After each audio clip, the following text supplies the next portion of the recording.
Welcome back to The Explainer. Today, we're jumping right into a deeply fascinating framework from our source text. It's a concept that completely shifts how we view the world, how we deal with each other, and fundamentally, how we understand our own minds. It's called the architecture of dual existence. So let's unpack how this blueprint might just change the way you process your biggest wins and your absolute hardest days. Let's get right into it. So, before we really get into the weeds here, I want you to ask yourself something. Can you truly appreciate the light without ever experiencing the dark? Seriously, think about that for a second. If everything around you was just perpetually, blindingly bright without a single moment of contrast, would the whole concept of brightness even mean anything to you? Well, the source material hits the nail on the head with this foundational idea. It says simply, together they create a complete picture of life. And that's not just some nice, poetic imagery. It's literally the architectural blueprint of our reality. Our existence isn't just one solid, boring block of a single experience. It's a dynamic mosaic, built entirely out of contrasts. The combination of light and shadow is exactly what gives everything shape and depth. Okay, let's dive into how this actually works. Section 1. The duality of existence. Core mechanics. Notice how these two opposing forces are defined here. On one hand, you've got the light. Light races in. It represents bright positivity, rapid knowledge, and dynamic upward growth. But then, on the other side, you have the shadows.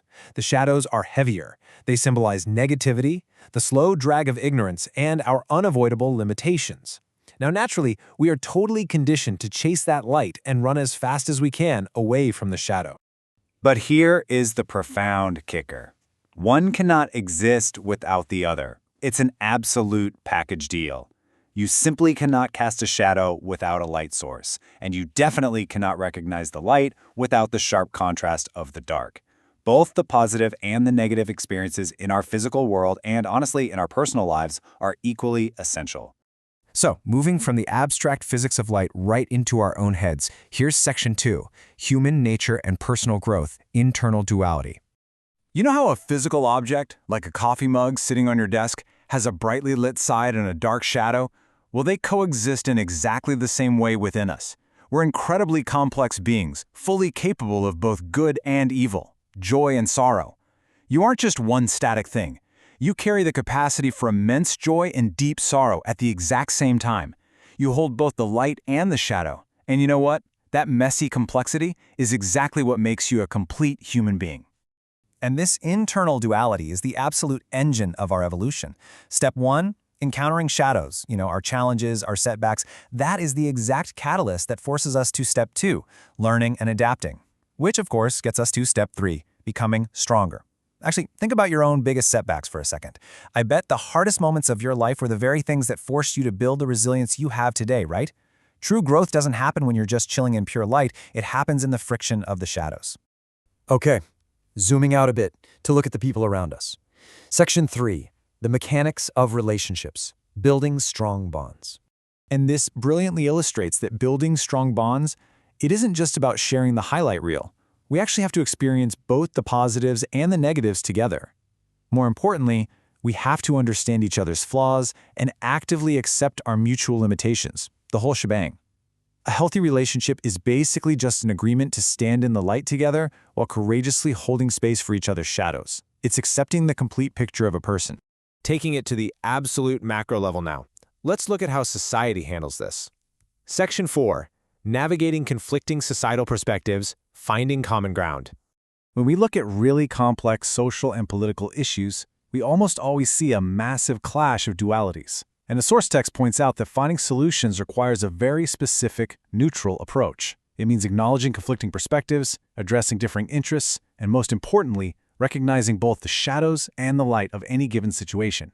Finding common ground isn't about proving one side is 100% pure light and the other is pure evil shadow. It's about impartially understanding that every single societal structure, policy, and ideology out there has positive impacts and inherent limitations. We literally have to address the shadows just as directly as the light if we want to make any genuine progress.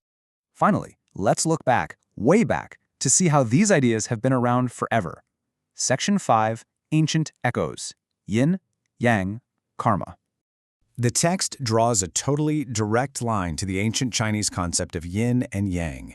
It represents the duality of opposing forces that are entirely interconnected and interdependent, and it aligns perfectly with everything we've talked about today. Inside the dark, there's always a little seed of light, and inside the light, a little seed of dark. They absolutely rely on one another to keep the whole system balanced. We also see this exact same duality echoed in the concept of karma. Karma is simply the idea that our actions have consequences, both positive and negative. Just like the physical world we've been observing, our moral and spiritual actions carry a dual weight. Every single action ripples out, creating both illumination and shade.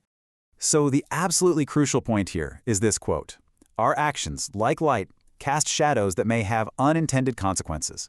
Let that metaphor really sink in for a second.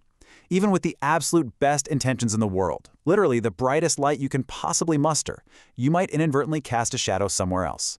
Recognizing this duality doesn't make us cynical. It makes us more intentional, a lot more compassionate, and far more grounded in reality. Which brings us to the end of the explainer, but honestly, just the start of your own reflection. I want to leave you with this one final thought to chew on. What are your own shadows, and how are they forcing you to grow? I challenge you today to stop avoiding the dark parts of your experience. Look at them. Recognize them, because they are not your failures. They are literally the architecture of your own personal growth. Thank you so much for hanging out with me today. Keep learning, and remember to look for those lessons hidden in the shadows. See ya.